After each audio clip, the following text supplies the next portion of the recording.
Inshallah, we move on the inaugural session now with a speech by our special guest, the CEO, Professor Enamul Hossain. CEO, Professor Enamul Hossain.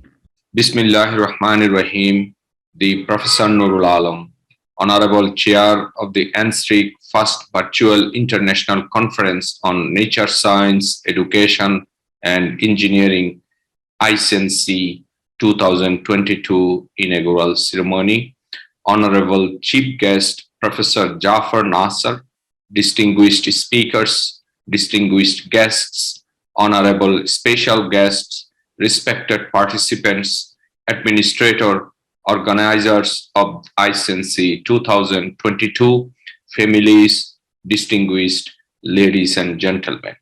Assalamu alaikum wa rahmatullahi wa barakatuh. Good morning, good afternoon, good evening for those in other parts of the world. In this auspicious occasion, please accept my sincere thanks and gratitude for inviting me to be among you this morning at this prestigious international conference.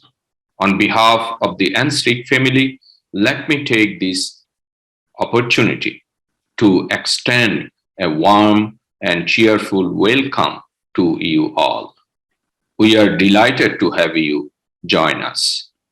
Your presence will give us light and strength throughout our future journey in organizing a series of conferences every year in the coming years.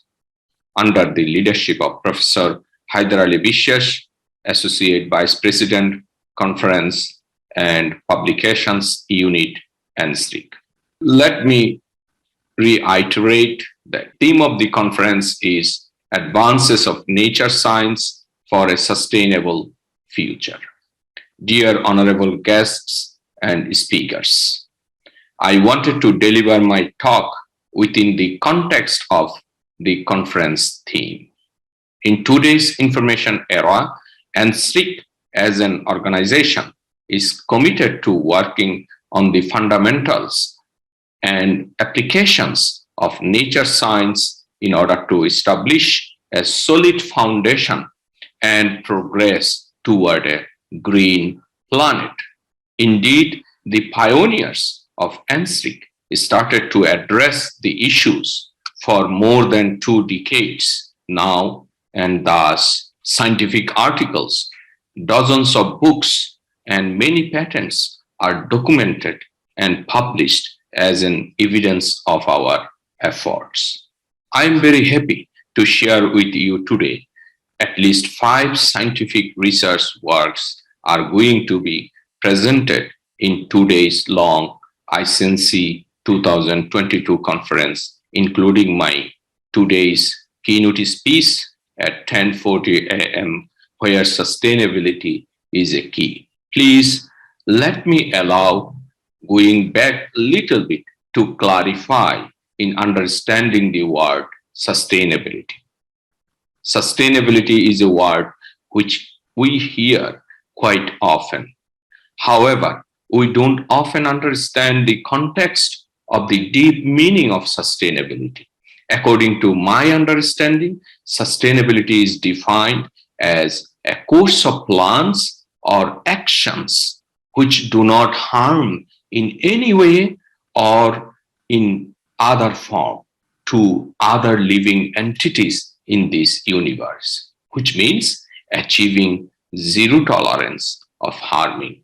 In a broader sense, it includes how nature behaves and what are the natural laws, how natural system works, how nature continues to be diverse, and planning to ensure the maintenance of everything required for the environment to remain in balance now and in the future. All these remain real challenges. To address these challenges, we need to understand and convince ourselves on one fundamental truth, which is nature is perfect. Thus, consideration of this true fact is a requirement as an assumption for our study, which is, of course, a valid assumption. Now, if we consider this fact as a benchmark, we can standardize our theories, research artworks, and state-of-the-art literature to safeguard our planet for the next generation and forthcoming civilization. According to Mason and the established literatures, there are three core pillars of sustainability: economic development, social development, and environmental protection. Economic development refers to giving people what they wish for without negotiating the quality of life and reducing the financial weight of doing what is right. Social development is about the mindfulness and legal protection of human health from pollution and toxic activities of businesses and organizations, as well as upholding access to the basic natural resources without compromising the quality of life. Environmental protection focuses on how ecosystem should be both studied and protected, and how technology can help ensure a greener future. However, according to my understanding, technological development is another pillar of sustainability. Technological development is about the development of a technology which is affordable, user-friendly, non-destructive, and finally, environment-friendly. Considering the fact that our actual existence in this world is based on sustainability, and thus future generation can live only if we understand sustainability in all its dimensions and acts accordingly now. Some effort towards this direction are already been in place, such as reasons behind global agreement and moves toward a sustainable future through energy transition initiatives, reduction in global warming, that is protocols on climate change, and so on. Such efforts are being addressed by allocating the largest budget of the current United States administration and other developed countries in the world. Another example I may report here for our thought, such as Expo 2020 was delayed by 1 year in Dubai, which is exclusively focused on sustainability. And it is still going on. Now, let me highlight what we should be doing as our role and, in addition, as a living entity. Sustainability is the key in every aspect of securing a better future.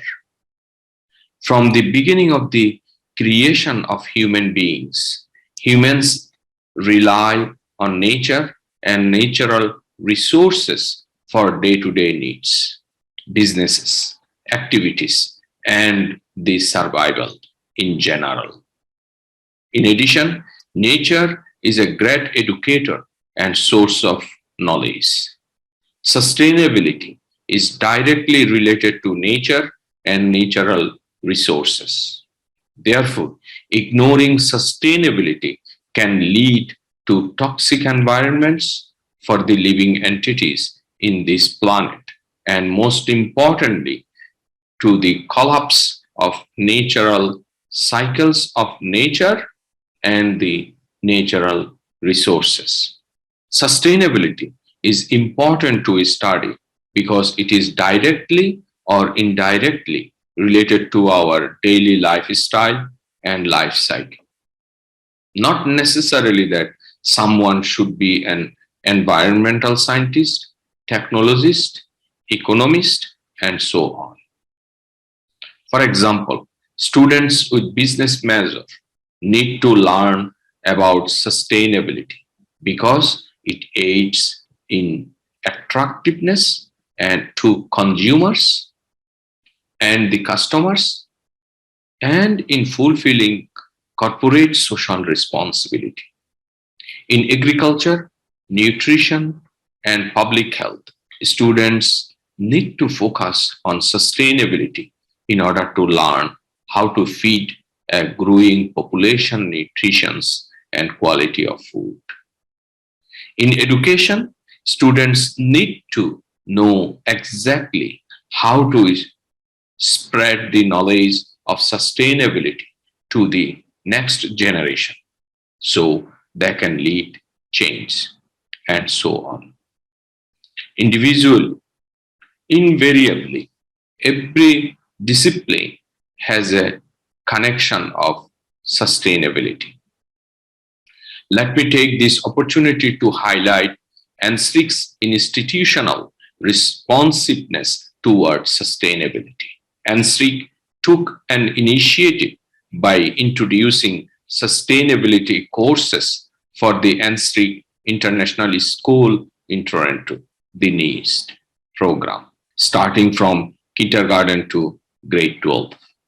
Finally, it is our opinion that this issue has to be addressed through collaborative efforts from every nation and countries of the world. Otherwise, efforts in United States or Europe will fail for sure, and even in Europe, they are not fully united. Exceptions may be given to China, India, and others with respect to coal production.